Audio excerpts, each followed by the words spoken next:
They called me the neighborhood hoarder. Poor old Martha, they'd whisper, surrounded by all that junk. If only they knew. I'm Martha, and I'm 68 years old. My story isn't about junk. It's about love, secrets, and a promise I kept for half a century. It all started with Robert. I met him in Paris in the spring of '74. I was a young art student with big dreams and an even bigger sketchbook. He was just Robert, a struggling painter with eyes that held the entire sky and a laugh that could chase away any storm. We fell in love over cheap wine and canvases that smelled of turpentine and hope. His studio was a tiny, chaotic attic room, but to me, it was a palace. Every corner was crammed with his work. He painted with a fire I'd never seen before. He'd say, "Martha, a painting isn't just color on a canvas. It's a piece of the soul you leave behind." I didn't just love him. I loved his soul, spread across hundreds of paintings. But the art world was cruel. Gallery owners would glance at his work and dismiss it. Too raw,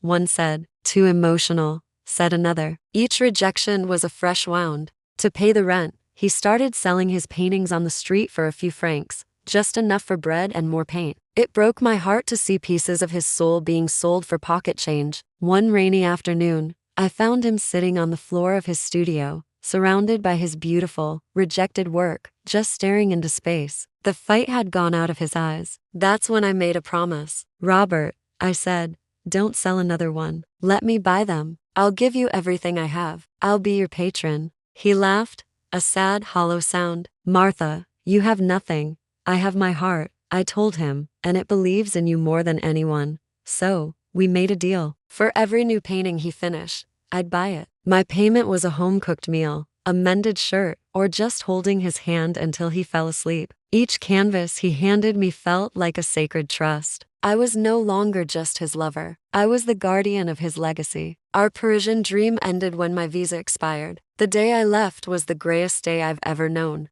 Robert stood on the platform, pressing a small, hastily painted canvas into my hands. It was a portrait of me, my eyes full of the same sky I saw in his. "Keep them safe, my Martha," he whispered. "Keep my soul safe until the world is ready." I came back to America with a broken heart and the first few pieces of my junk collection. Over the next few years, he'd ship me his paintings in rough wooden crates. They'd arrive at my little suburban house, and my parents would shake their heads. "More junk from that Parisian fellow?" my father would ask. I'd just smile and carry the precious cargo down to the basement. The letters came with the paintings, filled with his passion and his growing despair. Then, one day, the paintings stopped coming. The letters stopped, too. I wrote and wrote, but my letters came back, stamped return to sender. I tried to find him, called the embassy, contacted old friends, but it was like he had vanished from the earth. All I had left were the paintings, my collection of his soul. Years turned into decades. I got a job at the local library. I never married. How could I? My heart was still in a tiny attic in Paris, forever preserved in oil and canvas. My house filled up. The basement, the attic, the spare bedroom, even my living room became a gallery that only I could see. My neighbors saw a strange old woman whose house was overflowing. They saw dusty, stacked canvases and piles of what looked like discarded frames.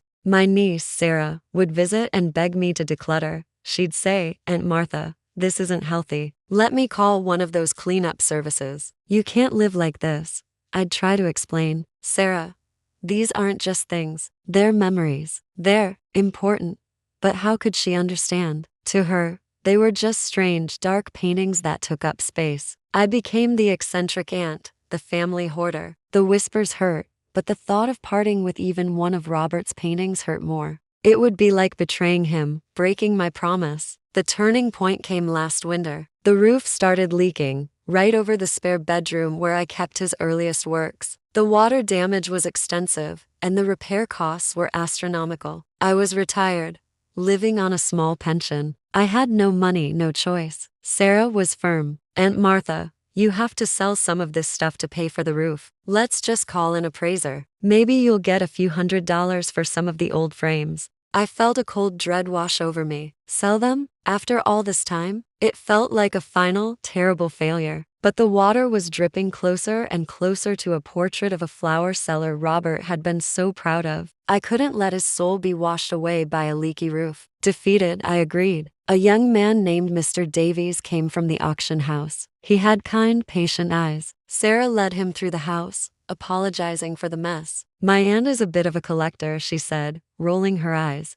Mr. Davies walked slowly, his eyes scanning the towering stacks of canvases. He didn't see junk. He didn't wrinkle his nose at the dust. He moved with a reverence that took my breath away. He stopped in front of a large, dark seascape. He gently wiped a corner with a gloved finger, revealing a small, almost hidden signature. R. Du Bois.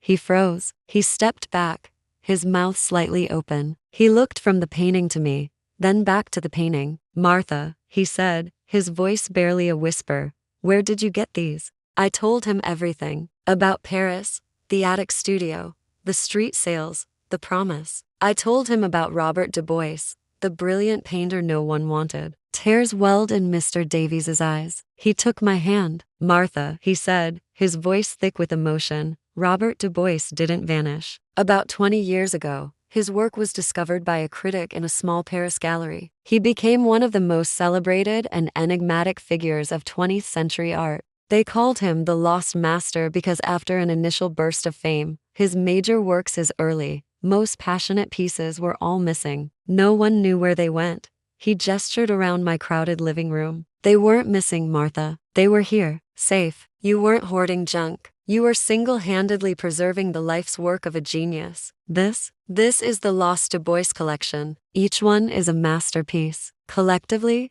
it's priceless, worth millions, tens of millions. Sarah just stood there, her hand over her mouth, staring at the junk she'd been trying to throw away her whole life. And me? I just sank into my old armchair, the one surrounded by all my beautiful junk, and I finally let myself cry. Not tears of sadness or regret, but tears of overwhelming joy and relief. I had kept my promise. I had kept his soul safe. And now, the world was finally ready. The auction was a blur. The flash of cameras, the hushed whispers of the art world, the numbers climbing higher and higher. But I wasn't watching the numbers. I was watching the paintings, displayed under soft lights, finally being seen for what they were. Each one told a story of our time together. A piece of his soul, a piece of my heart. The last piece to be sold was the small portrait he gave me on the train platform. My portrait. It broke every record. With the money, I founded the Du Bois Foundation, dedicated to supporting struggling young artists, so no other genius would ever have to sell their soul for a few francs.